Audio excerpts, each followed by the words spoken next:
முருகா. யாரது? ஞான பண்டிதா. ஓ அவ்வையா? அப்பா வேதமூச்சும் கற்றவன். அதை உன் தந்தைக்கு உபதேசம் செய்து தகப்பன் சுவாமி என்று பெயர் பெற்றவன். நீ தவறு செய்யலாமா? கூறும் அடியார் விலகியிருக்கும் குமரா, உன்னிடத்தில் குறை காணலாமா? அம்மை அப்படியிடம் கோபப்படலாமா? அப்பா ஞானப்படமே ஒரு பழம் தேவையா? அன்பு தெய்வமே, அருள் வடிவே, சுட்ட பழம் வேண்டுமா சுடாத பழம் வேண்டுமா என்று என் அறிவுக்கு சுட்டி காட்டிய தமிழ் கடவுள், நீ தவறு செய்யலாமா?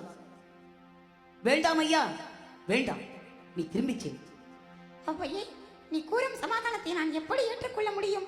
அம்மை அப்படியிடமிருந்து ஒரு பழத்தை பெற எனக்கு உரிமை இல்லையா? அப்பழத்தை நான் பெறக்கூடாதா? பழம் நீ அப்பா,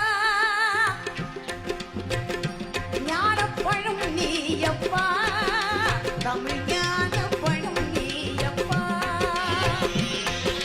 பழம் நீ அப்பா, ஞான பழம் நீ அப்பா, தமிழ் ஞான பழம் நீ அப்பா. சபையோடு திருச்சபை தந்து உருவாகி உறவோர்க்கு பொருள் கூறும் பழம் நீ அப்பா, ஞான பழம் நீ அப்பா, தமிழ் ஞான பழம் நீ அப்பா.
பெற்றாரும் உண்டு, ஊரோடு பேருண்டு, புறமுண்டு, சுகம் உண்டு, பெற்றாரும் உண்டு. நீருண்ட வேதங்கள் நின்றாடும் கையிலையில் நீ வாழகிடமும் உண்டு. நீருண்ட வேதங்கள் நின்றாடும் கையிலையில் வாழகிடமும் உண்டு.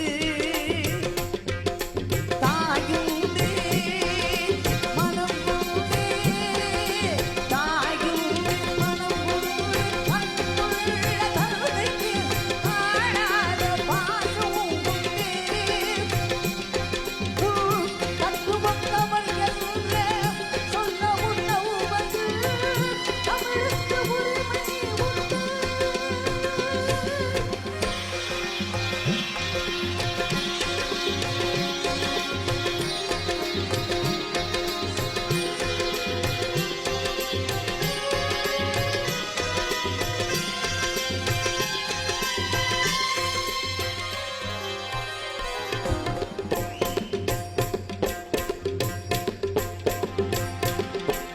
ஆறுவது சினம் கூறுவது தமிழ் அறியாத சிறுவனானி. ஆறுவது சினம் கூறுவது தமிழ் அறியாத